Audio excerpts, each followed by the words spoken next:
All right, joining me now to discuss is Congressman Tom Suozzi, a Democrat from New York. He's also a member of the House Ways and Means Committee and the vice chair of the Congressional Problem Solvers Caucus. Good to see you, Congressman. Hey, Frederica, thanks for having me on. All right, so how optimistic are you? How close to a deal are you? You know, I've been optimistic for a long time now, so I don't want to be Pollyannish about this, but I feel that because of the desperate circumstances, which have grown in desperation over the past couple days, because of the fact that there's no longer a presidential election going on, and because of the fact that the Georgia races are so important to everybody, people are finally waking up to the reality that we must get something done now. Speed is what matters. We have to pass a package. It's not as much money as I would have liked, but as part of compromise, we came down dramatically in our number just because we have to get something done now before Christmas. I mean, you had tweeted, that a smaller relief package for the winter is much more important than a larger package 2 months from now. But when people look at these deadlines, unemployment or, rents, moratoriums lifted by the end of the month, is it feasible that people might see some relief checks in a matter of weeks, a couple, 2 to 3 weeks? Unemployment checks, yes. Rent relief, yes. My concern, that it's not going to be stimulus checks in this deal, which is unfortunate. But the bottom line is that people recognize that the effects of the pandemic are so uneven. Some people, they're still working from home, they're working remotely, they're getting their paychecks, they're doing their jobs. Some people are actually succeeding in this environment. Online retail is a great example. But other people are just so desperate. It's cruelly uneven, the effects of this pandemic. Some people have lost their entire livelihoods in their small business. Some people, as you said, can't pay their rent, can't pay their utility bills. So people have got to wake up in Washington, D.C. They're living in some fantasy land in the Beltway, that there are cries for help, that people need help. And the Democrats, Republicans, the finger pointing, we're sick of it. We have to just come together and get a deal done. Right. Well, while you mentioned online retail may be doing better than, expected, brick and mortar, retail, not so much. Restaurants, I mean, people who are accustomed to going to work can't.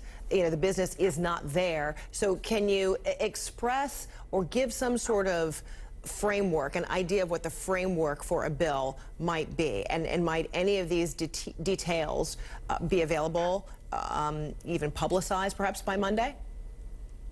Yes. I mean, there's a framework that exists currently where there's money to increase unemployment insurance by $300, where there's money for rental assistance, where there's money for state and local governments, not as nearly as much as I would have liked to have been in there, but we have to get something done because our schools are facing layoffs. Our police officers are facing layoffs. Our civil service workers, healthcare workers are facing layoffs. Money for our small businesses, the extension of the PPP program, hundreds of billions of dollars for that program. Money for distribution of vaccines. I mean, your whole initial segment was about the need to get these vaccines out to people. That takes money. So I think people finally...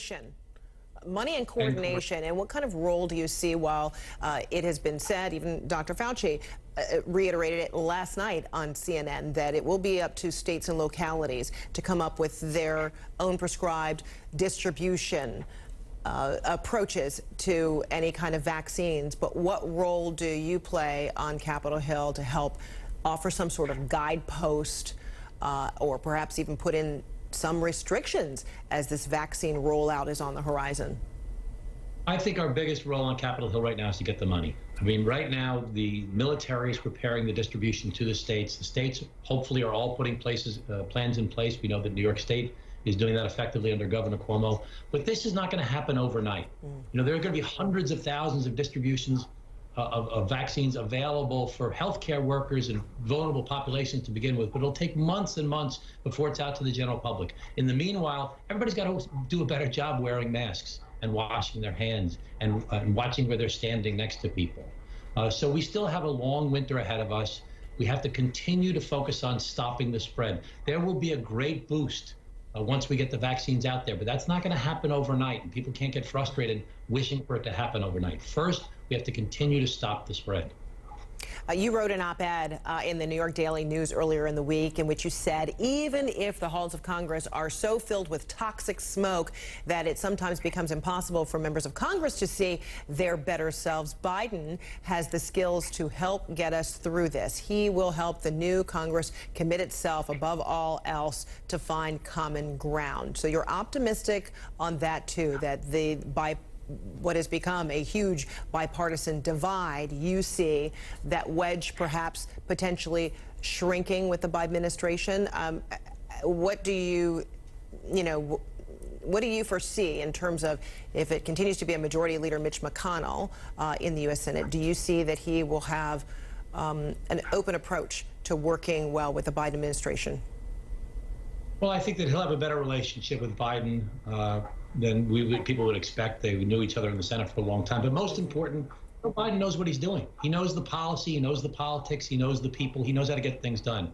Every Democrat and Republican fight with each other throughout the history of the United States of America. Some elected officials are effective politicians, not a dirty word, who know how to get things done. We know that Newt Gingrich went after Bill Clinton. We know that the Democrats went after George Bush. We know that McConnell went after Obama. We know that the Democrats and Trump have had a hard time. But Biden knows how to get things done, working together with people, finding common ground. I'm the vice chairman of the Problem Solvers Caucus, 25 Democrats, 25 Republicans. We work together all the time, finding common ground, building trust. Most people want to work together to get things done. You need effective politicians who know the policy, know the people to get things done. Joe Biden is that. Do you see Joe Biden as having a particular advantage, particularly as it pertains to working with people on Hill, given that he, was a senator for so long and for a very long time also worked directly with Senator McConnell? Yeah, he knows the system. I mean, there's a lot of poo-pooing of politicians, politicians. He knows the politics. He knows the policy. He knows the people, as I said.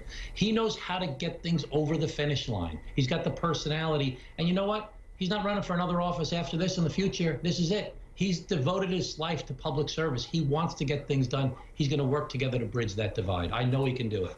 All right, Congressman Tom Suozzi, thank you so much. All the best. Thank you.